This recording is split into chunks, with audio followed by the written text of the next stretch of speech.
and welcome to Dialogue. Since China loosened its COVID-19 restrictions almost a month ago, the country has witnessed a rise in daily cases and a shortage of key medical supplies. In response, China has been increasing production and supplies of crucial medicine.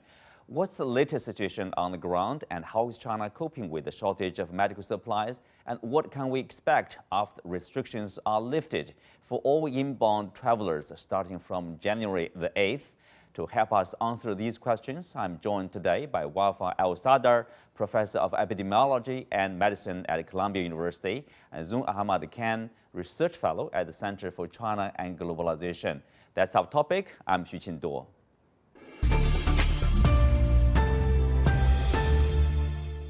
Welcome to the discussion. Well, let's start with our reporter Tao Yuan, who is at the ground in Chengdu, the capital of Sichuan province in southwest China. Tao Yuan, welcome to the show. It's been almost a month, as we said, since the country eased its COVID curbs. We know that demand for various medical supplies is in the rise. Pharmaceutical companies across the country are working at a full capacity to ensure the supply of key medicine, for example, for COVID-19 control. I mean, you have been talking to some of the drug makers in Chengdu or surrounding area. What can you share with us? What you have seen, what you have learned, from the drug makers in Sichuan, for example.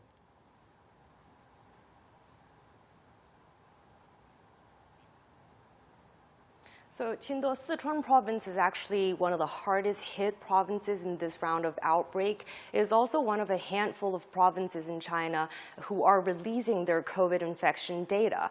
So the latest figures show that more than 63% of the population here in Sichuan province have been infected by the disease, and authorities actually believe that the actual figures could be higher because many people might lack the antigen testing kits necessary to get an official confirmation. So this particular drug maker that we visited is actually located in the provincial capital Chengdu, and their primary product is ibuprofen injection, which is liquid ibuprofen injected intravenously for fast fever and pain relief.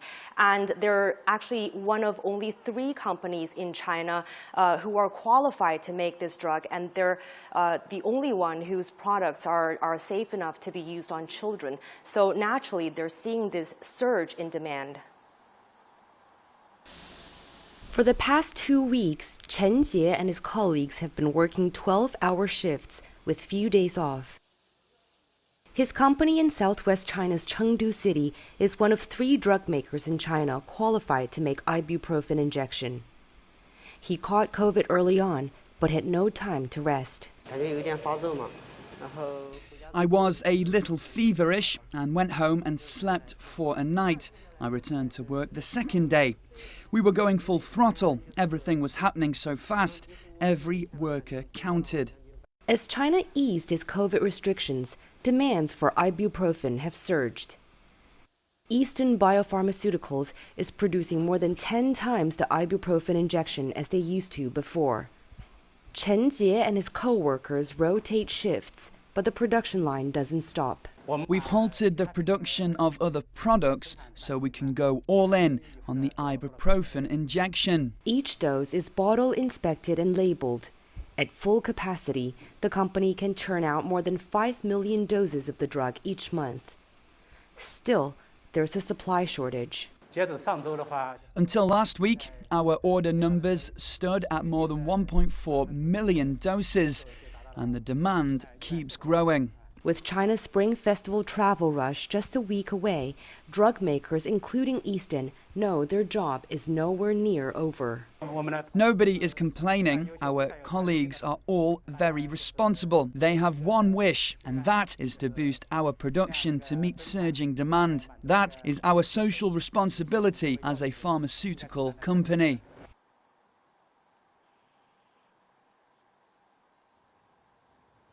So the company actually scrambled a little bit in early and middle December, right after China relaxed its COVID policies. Many of their workers were getting infected, more than 70% of their workers, I was told, accumulatively, and they couldn't get the raw materials that they needed in order to produce the drugs. So Mr. Yun Huarong, the production manager whom you just saw in my report, he had to travel to Beijing personally during the height of the outbreak just to secure the raw materials that they needed. But I think now I got the sense that things are actually quite calm and orderly on the production line. I think they came up with a plan to maximize their production, and they're sticking to that plan. So quite calm and orderly. Everything's going according to the plan. And at full capacity, it takes them about 20 hours to produce a batch of ibuprofen injection, which contains about 170,000 doses. So if you calculate that, the company now can churn out more than 5 million doses of the drug each month. Qingduo? Oh, well, 5 million doses each month. How much is that? Well, the daily production volume of fever reduction medicine like ibuprofen and paracetamol has now hit 190 million tablets in China, according to a report by the Ministry of Industry and Information Technology last week. The ministry also said the production capacity of all kinds of medical supplies, including antigen detection reagents, has been continuously released, and output has been rapidly increased.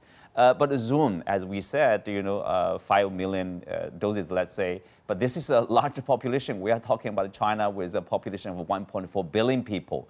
The base is huge. Indeed. So what do you think of the country's response to the shortage of key medical supplies? Are we sure that, are we confident, probably for the next stage, for example, we will deal with or overcome the shortage for some of the medicines? Firstly, Qingduo, thank you so much for inviting me on the program.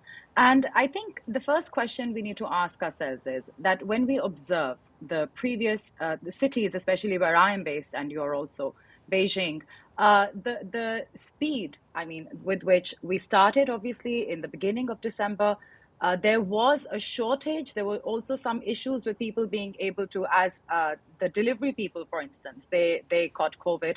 There were some days, during which we needed to adapt.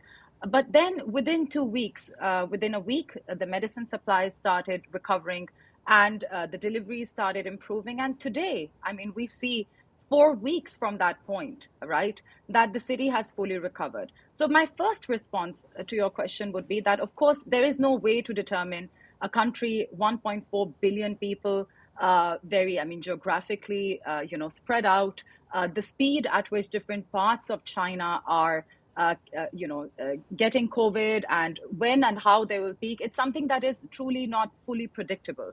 But that said, we've seen the response has been swift. It has been a major concern. It has been a priority to make sure, in whatever way possible, these production lines are not disturbed and that the companies, the factories are producing on full capacity. This is a priority issue. And then it's also a fact that, as we expect in spring, during the Spring Festival, there could be a peak. I think the best thing we can do is understand that the country is getting increasingly better prepared. And so far, the virus still remains, the infection, I'd say, still remains not very harsh. Like, the cases are quite mild. So let's be hopeful.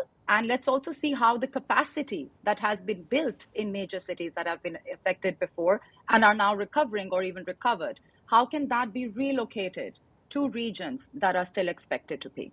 Mm-hmm.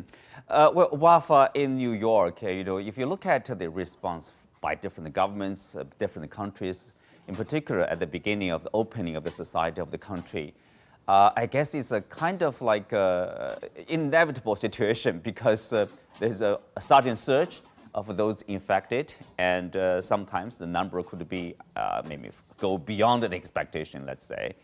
So there's, I guess, for the governments, for the public, we'll struggle a little bit to respond in terms of the medicine, in terms of the medical supplies. Yeah, thank you very much, and I'm glad to hear that there's a better ability to get some of the supplies for fever-reducing medicines, I think there are a couple of things that can be anticipated, and it's good to think about them. One is the availability when you have a surge like this of medicines that relieve the symptoms, particularly fever-reducing symptoms or reducing the aches and pains that can be caused by COVID-19, and trying as much as possible to anticipate the supply you're going to need and make it available as widely as possible. I think there are other elements and other interventions that's really important to think about at the same time. And that's the availability of medications, antiviral medications. These are medicines that are specifically active against the virus itself. And we do know that there are data that are available that certainly do show that people, particularly those who get sick with COVID-19, and particularly those who are most vulnerable to getting quite sick with COVID-19, older individuals, those with other medical conditions, that it's highly recommended that they receive the antiviral treatment itself. So I think while the symptom-reducing medicines like what you mentioned, paracetamol and so on, are important, antiviral medicines are particularly important for those who are the most likely to get very sick. And what you try to do with COVID-19 is really ameliorate the symptoms in those who are going to get mild symptoms, but most importantly, focus on those people who are most likely to get quite sick. You try to get them the antiviral so you can prevent them from needing to be hospitalized and to get very sick. And I think that's another important priority when you're anticipating and when you have a surge of COVID-19 cases in the country. And then, of course, thirdly, you have to think about the prevention. You still have to try to prevent the most vulnerable again, the people who are most likely to get sick. How can you prevent them from getting COVID-19?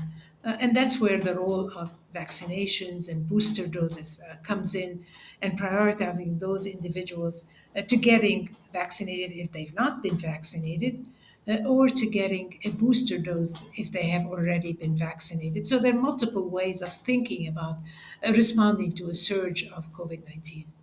Well, that's a comprehensive way to deal with the surge or new surges. Speak of that, Wafa, we know the U.S. CDC has been tracking the new Omicron variant XBB.1.5, which they say is responsible for more than 40% of the new infections across the U.S. What can you tell us about this new strain? Well, I think, it's good. First of all, it's really important to track what kind of variants are arising, because that's really, really, really important, especially at this phase of the COVID-19 pandemic. And I think we do that for several reasons. One is we want to quickly find out if there's a new variant, and to know whether this variant is more transmissible, more easily transmitted from one person to the next. Number two, we need to also be able to find out whether the new variant causes more severe illness. And the third is we need to find out whether the new variant can outsmart our medicines, outsmart our vaccines. And the good news is that with this new subvariant of Omicron, it belongs to the Omicron family. So that's the good news. So it means that it remains that our vaccines remain quite effective against this new variant. And the good news is that does not appear to be causing more severe illness. So I think it's valuable to know what variants are circulating, and particularly what the characteristics are of this variant, so we can be prepared for addressing it. Mm-hmm. Well, Taoyuan, I asked the question with Wafa about this new variant, partly because of what's the public response sort of in China, probably based on misunderstanding or even rumors about this XBB subvariant. By preparing for the arrival of the new variant, many Chinese citizens have begun stocking up on antidiarrheal drugs such as monorilinite powder and norfloxacin. Have the pharmaceutical companies you visited, changed their production plan due to the concerns or new concerns of the new variant? How do they respond to the constantly changing, sometimes at least, demand for different kinds of medicine?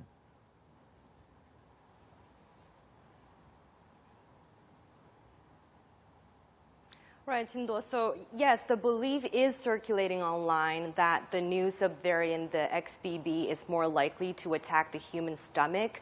But the thing about drug companies is that they can't just produce whatever drug that sells better, right? They have to get licensed. They have to get the qualification in order to produce and sell a drug. And another thing, perhaps more importantly, is that it doesn't mean that the demand for ibuprofen is going to decrease anytime soon. As our experts have pointed out, that the new subvariant, the XBB, is still part of the Omicron family. It's an Omicron derivative. So many of the symptoms of the XBB is going to be similar to those of previous strands, which include fever, fatigue, respiratory illnesses. The XBB is a little bit different in that it can escape some of the antibodies that we collected from previous infections or vaccination. It may cause vomiting, nausea, or diarrhea in some patients, but experts are now saying that it hasn't been found that the XBB is more likely to attack the stomach. So yes, do get some anti-diarrheal drugs, but do hold on to your ibuprofen. But there's no need to hoard them as well. Well, thank you, Toyuan. Thank you for speaking with us about this new information on the ground. Well, Zoom, we are talking about a while about this new variant. I guess, people generally believe there will be new variant, probably a newer one even. So we have to deal with this virus for quite some time. But China opens its borders, and starting from January the 8th, and you see inbound travelers from other countries will basically come to this country, visit this country without much restriction, except for 40-hour negative test, PCR test over there. So should we be concerned about this spread of the new variant? Because obviously there are restrictions about Chinese travelers to other parts of the world. You see, but what about the previous experience? Previously, yes, countries did try to even suspend flights from a particular place, a particular country, but still we do have the virus probably more and more the same around the world. That's absolutely. So I think, Chinda, it would be interesting to also share here that in some parts, like my own country in Pakistan, sometimes when I'm discussing with media, there tends to be a misperception that somehow a new variant, a new kind of COVID has started spreading. This was initial in the first few weeks. And gradually, I think they realize actually because of the dynamic zero COVID policy, it's the same variants. And you also notice that people who have just arrived in the mainland, who maybe traveled to China and have lived abroad in the last 2-3 months or even more, they didn't catch this variant. So I think, first of all, because it's a new development in some parts of the world, there could be misperceptions. But gradually, when people realize that this isn't something new, that logic, that illogical decision to sort of reduce the number of travelers from China will, I believe, it's something that wouldn't be sustainable. It isn't a good way forward. All countries, China is such a major economy, such a major country. So those restrictions probably, it's an initial paranoia. That said, about the incoming travelers, I think we've witnessed, in the past 3 years, the ability of experts, just like Professor mentioned, to predict the outcomes of interaction between different COVID variants, to be able to monitor them, has improved drastically. And for us at this point, I think the best way to understand whether or not there could be interactions between other variants to the ones that China has right now would be to just observe.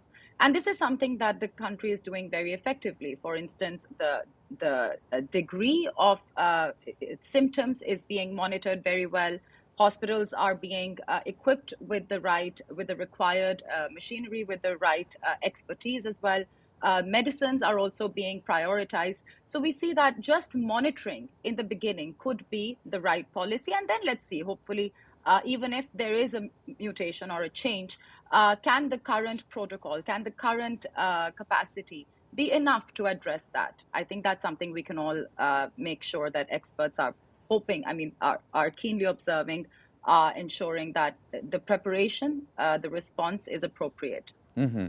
Well, Wafa, I know, because of the globalization, people do visit different countries, with each other. we do bring, all kinds of stuff with us, including, unfortunately, sometimes virus. So I know, for the governments, for the experts, for the, of course, they will follow, they will track, they will monitor the situation. But for the public, should we be concerned with that? Well, I think in terms of, in general, I think most experts would say that restrictions on travel and so on is not the number one measure that you would do to control the situation. There are other measures that are more effective and that should be in place. Nonetheless, I think and also because in reality, often by the time you put in any restrictions on travel, the virus is already there. So it's always kind of you're doing it in retrospect or maybe reactive rather than doing it proactively to ameliorate the situation. But nonetheless, I think it's been one of the tools that have been used by different countries to at least give them time to respond, give them time to prepare, give them time to put in place what they need to have in place to be able to respond to larger numbers of cases. So it's been one of the tools, this idea that travel restrictions has been one of the tools that has been used, although it's not the perfect and it's not certainly the first one that I would prioritize. I think in terms of, as we've all been talking about, there's COVID-19 everywhere, and there are surges in some more in some countries than other countries. And China now is experiencing a surge, largely because it has been, the population has been largely COVID naive. And therefore has not had infections, largely has not had infections previously, so more susceptible to infections because of that as well. So I think what needs to happen now is to focus on two things. I would say number one, monitoring what's going on. That's very important because it helps you in terms of projecting how much medicines you're going to need, whether they're fever-reducing medicines or whether it's antivirals, how many vaccines you need. It also helps you monitor what kind of subvariants or variants are arising so you can prepare to respond to them. And also so that you can prepare your health system in terms of how many hospital beds, how many intensive care unit beds, how many specialists you're going to need, and so on. So all of these things, all of these information are really vital so as to be able to predict what's going to happen.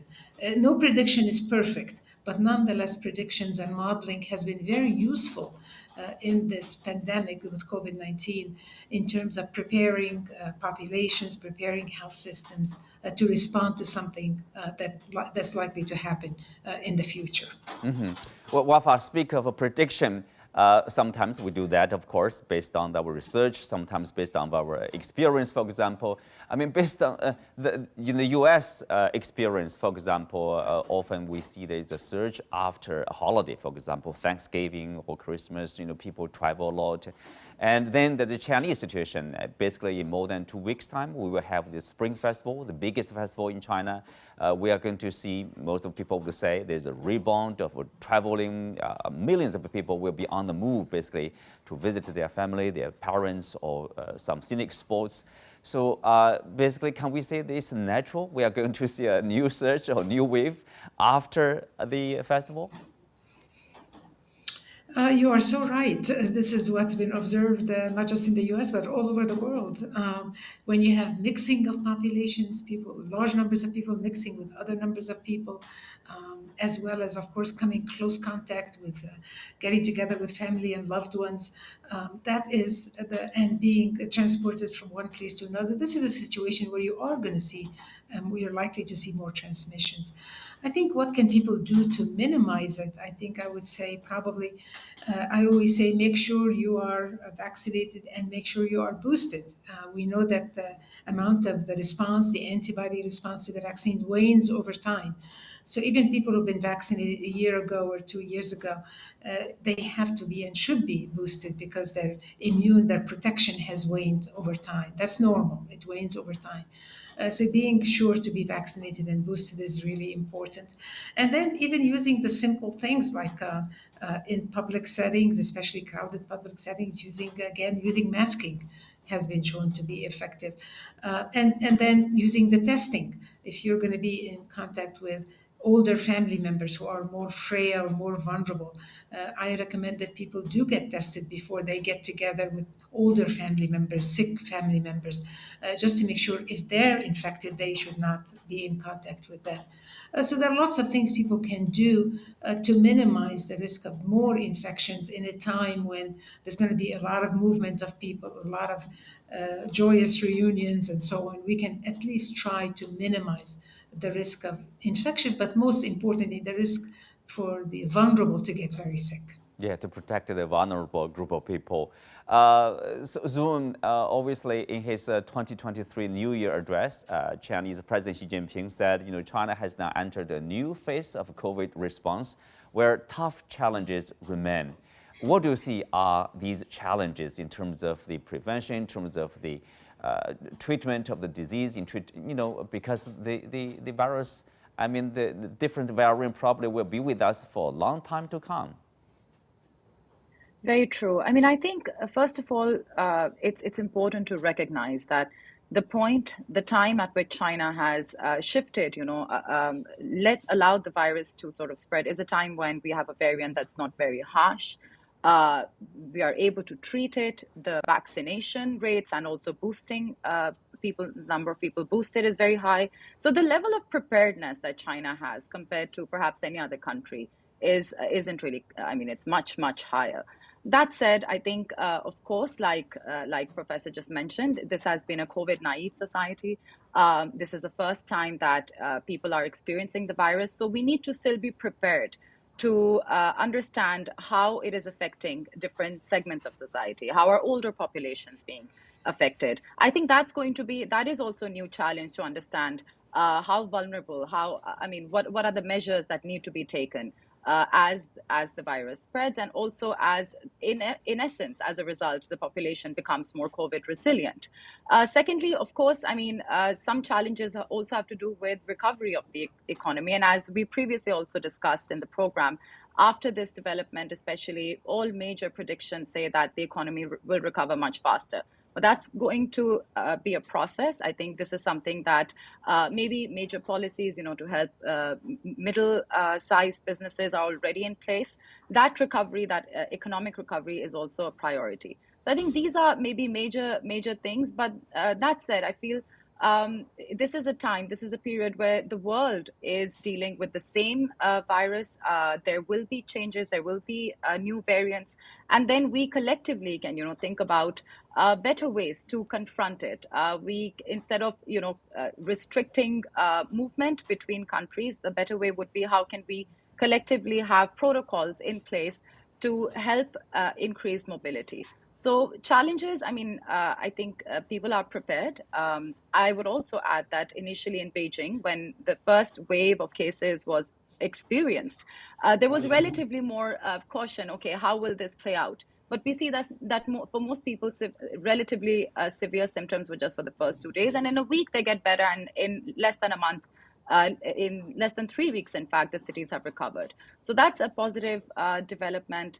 And that said, come spring festival, let's see how, hopefully the protocols like that have just been mentioned, how can we wear more masks, boosting for older populations, testing in advance before you're meeting people that are relatively vulnerable. All of that put into place, I think it should be a smooth recovery, a smooth way forward. Wafa, a brief question here, like 30 seconds. So how many years are we going to live with this virus? Well, I wish I had a crystal ball and could tell you exactly, but I think most of us believe that this virus is going to be with us for the foreseeable future. I think it has surprised us again and again.